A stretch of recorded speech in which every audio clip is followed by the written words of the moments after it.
Qenë që mban ambiente të brendshme janë kryesisht qenë të raca të vogla, ata që vinë për shembull tek ne, për shembull raca Toy Poodle, Maltez, Bichon Frise. Këto raca kanë nevojë për shëtitje të moderuar gjatë ditës, për shembull të paktën 1 deri në 2 orë gjatë ditës dhe jo me aktivitet shumë të forcuar, për shkak që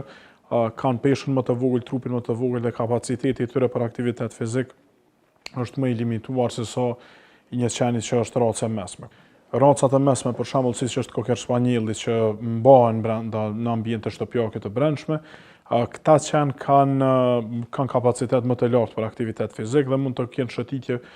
në periudha më të gjata gjatë ditës se sa qenë të raca të vogla. Kur jemi për shembull te Cocker Spanieli, ai mund të ketë edhe 2-3 herë në ditë nga 1 orë e gjysmë shëtitje, për shkak që llogaritet edhe që është një qen i cili përdoret edhe për punë nga polici të ndryshme dhe ushtri të ndryshme në përbot dhe është një qen i cili mund t'i përshtatet këtyre kushteve të shëtitjes. Ndërsa racat e vogla, për shkak trupit të vogël të tyre, ata edhe nuk është që kanë shumë mundësi të kenë aktivitet shumë të sforcuar fizik.